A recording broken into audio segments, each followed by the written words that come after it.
of these nights. Got this album off of a boy I worked with in Dundee. He gave me this album.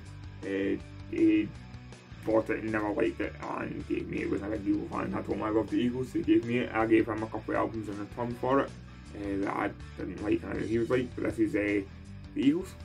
Next up is another couple of doublers that I got from my dad. I'll just fire through these all because these are all the same artists. And my dad is a massive fan of this man. He is the king, he is Elvis. So this is Elvis' Christmas album. He actually gave me 2 copies of this. That's how many how big a fan he is. Elvis has 3 copies of this. Elvis, the hits from his 2 movies. Elvis inspirations, just Elvis singing church songs, and Elvis 40 hits. The 40 greatest hits of Elvis. Next up is a synth metal band that are from the early 90s that I quite enjoyed. I really liked this album. We used to give them a bit of stick back in the day for anybody that listened to this band, but as I got older I realised how much I liked the band because what they sing about is quite important. This is Enter Shikari. This is Common Dre's album. This album I like from this band. It's the only album I really like from this band. That's right, it's the only album I own from in vinyl.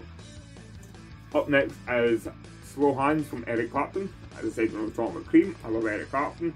It's the original release as well. I love Eric Clapton. This is a great album. This is when Cocaine and that was on.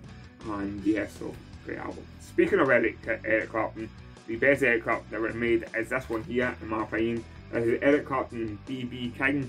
This is Riding with the King. What an album. It's made for just Eric Clapton. It's made for just B.B. King and Eric Clapton just playing his guitar in the room, but you also got a wee bit of B.B. King playing guitar, a bit of Eric Clapton singing. It's such a great duo. Didn't know this album existed until a couple of years ago, and as soon as I found it existed, I ran out and bought it in vinyl straight away. This is another one I got off the boy Richard Phobos from a work in Dundee. This is Faulty Towers, second seconds. This is just 2 Faulty Towers live shows. The actual recorded ones are recorded for the movie, the show, but just the audio. This is The Rat and The Builders. I love Faulty Towers. I own quite a few. I've got a few Faulty Towers things, Faulty Towers on DVD, got a Faulty Towers book, and it's a Faulty Towers record. Faulty Towers is fantastic. John Cleese. There's another one that I found in a charity shop that I recognise the name of the band, so I bought it. And I'm glad I did because it's the very first album for the band. I've tried to listen to other things from this band, I don't really like them. The first album was something special, something different.